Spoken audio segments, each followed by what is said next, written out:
Hello students, எல்லாருமே வந்து பார்த்தீங்கன்னா ஒரு 1.5 மாச கால பீரியட்ல வீட்ல இருந்துட்டு நீங்க ஸ்கூல் ரீஓபன் பண்ணீங்க.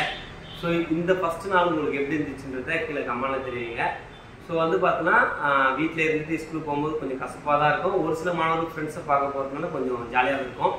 சோ இந்த அகாடமி இயரை எப்படி ஃப்ரெஷ்ஷா ஸ்டார்ட் பண்றது, இந்த டெய்லி எப்படி படிக்கணும், அதே போல வந்து பார்த்தீங்கன்னா கொஞ்சமா படிச்சாலும் எப்படி வந்து பார்த்தீங்கன்னா நம்ம மெமரிஸை இன்க்ரீஸ் பண்ணணும், அது போல வீடியோவும்.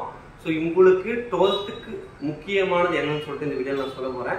ஸோ இந்த வீடியோ ஸ்கிப் பண்ணாமல் பாருங்கள், கண்டிப்பாக ரொம்ப யூஸ்ஃபுல்லாக இருக்கும். அதுக்கு முன்னாடி நம்ம சேனலை புதுசாக பார்த்துட்டிங்கன்னா சப்ஸ்கிரைப் பண்ணி வச்சுங்க, இன்ஸ்டாவில் ஃபாலோ பண்ணி வச்சுங்க. வாங்க வீடியோ போயிடலாம்.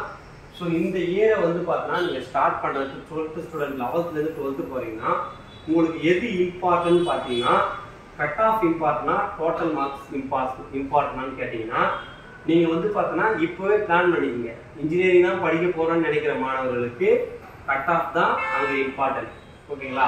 அல்ல பேராமெடிக்கல் படிக்க போகிற மாணவர்களுக்கும் கட் ஆஃப் தான் இம்பார்ட்டன்ட். இல்லை ஆர்ட்ஸ் அண்ட் சயின்ஸ் படிக்க போகிறேன் அப்படின்னு இல்லைங்கன்னா, இல்லை லா படிக்க போகிறேன் அப்படின்னா உங்களுக்கு வந்து டோட்டல் மார்க்ஸ் தான் இம்பார்ட்டன்ட். ஸோ இப்போ உங்களுக்கு ஈஸியாக புரிஞ்சிருக்குன்னு நினைக்கிறேன். ஸோ அதே மாதிரி 10th and 11th உங்களுக்கு வந்து டோட்டல் மார்க் தான் ரொம்ப இம்பார்ட்டன்ட், ஓகேங்களா? ஸோ டோட்டல் மார்க்ஸ் நீங்கள் ஃபோக்கஸ் பண்ணி படிங்க.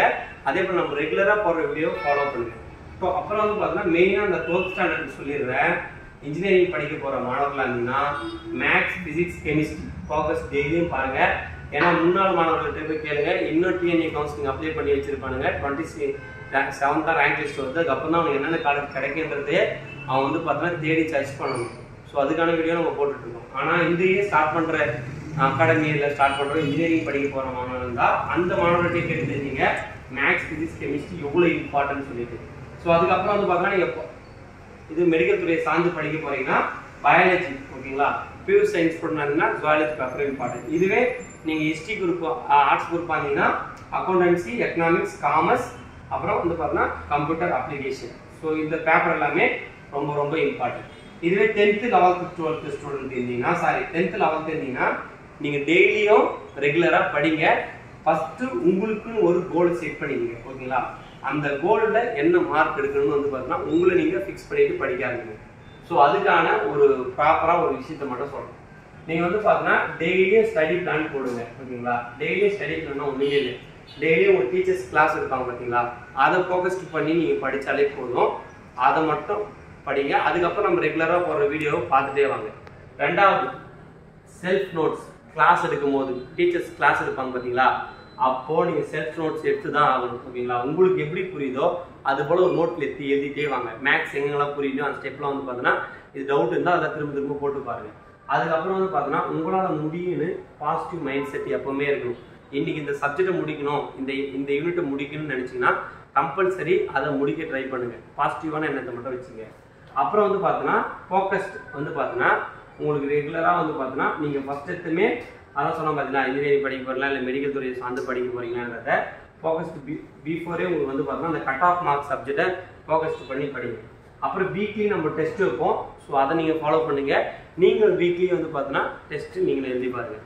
ஸோ அதுக்கப்புறம் கண்டிப்பாக ஸ்டடி பிளானு கேட்பீங்க. ஸோ அந்த ஸ்டடி பிளானு சொல்லிடுறேன். ஈவினிங் வந்து பார்த்தீங்கன்னா ஸ்கூல்லேருந்து வரீங்களா 5:45 சம் மாணவர்கள் வந்துடுவீங்க, இல்லை 6 o'clock வரீங்கன்னு வச்சுங்க. ஸோ உங்களுக்கு வந்து பார்த்தீங்கன்னா 9:45 வரையும் படிங்க. என்ன டெய்லி நடத்துகிறாங்களோ அதை ஃபோக்கஸ் பண்ணி படிங்க. மேக்ஸை மட்டும் தினமும் பாருங்கள், ஓகேங்களா? அதுக்கப்புறம் வந்து பார்த்தீங்கன்னா நீங்கள் எந்த சப்ஜெக்ட் வீக்காக இருக்கீங்களோ அந்த சப்ஜெக்டை சேர்த்து வச்சு பாருங்கள். அதே போல் மார்னிங் செஷன் வந்து பார்த்தீங்கன்னா 5 to 7 o'clock ரெகுலராக இதை நீங்கள் பண்ணால் மட்டும்தான் இந்த அகாடமிக் இயரில் நீங்கள் சக்ஸஸ் அடைய முடியும். சிம்பிளாக சொல்லிடுறேன், நீங்கள் படிக்கிறத புரிஞ்சு படிங்க. அப்படின்னா டவுட்டுன்னா 1க்கு 2 முறை யாருக்காவது கேட்டு படிங்க. ஸோ இதுதான் உங்களுக்கு நான் தெளிவாக சொல்லிடுறேன். ஸோ இந்த வீடியோ யூஸ்ஃபுல்லாக இருந்தால் உங்கள் ஃப்ரெண்ட்ஸ் எல்லாரும் ஷேர் பண்ணிவிடுங்க. ரெகுலராக வீடியோ வந்துகிட்டே இருக்கும். நீங்கள் அதுக்கு ஒன்றே ஒன்று தான் பண்ணணும். யூடியூப்பில் சப்ஸ்கிரைப் பண்ணி வச்சுங்க, இன்ஸ்டாவில் ஃபாலோ பண்ணி வச்சுங்க, வாட்ஸ்அப் சேனல் லிங்க் மேலே இருக்குது, காமனாக அதை வந்து ஜாயின் பண்ணிக்கங்க. So 10th 11th 12th student யாராவது நல்ல மார்க் எடுக்கணும்னு நினச்சிங்கன்னா உங்களுக்கு வந்து பார்த்தீங்கன்னா தெளிவாக சொல்கிறேன், வாட்ஸ்அப் சேனல் ஜாயின் பண்ணிங்கன்னா ரெகுலராக போடுற கொஸ்டின்ஸை நீங்கள் ஃபாலோ பண்ணிட்டு வந்தால் போதும். நீங்கள் கண்டிப்பாக நல்ல மார்க் ஸ்கோர் பண்ணலாம். அதே போல் இம்பார்ட்டன்ட் கொஸ்டின்ஸ் மட்டும் நம்பி இருக்காதீங்க. ஸோ எல்லாத்தையுமே படிக்க ட்ரை பண்ணுங்கள். All the best.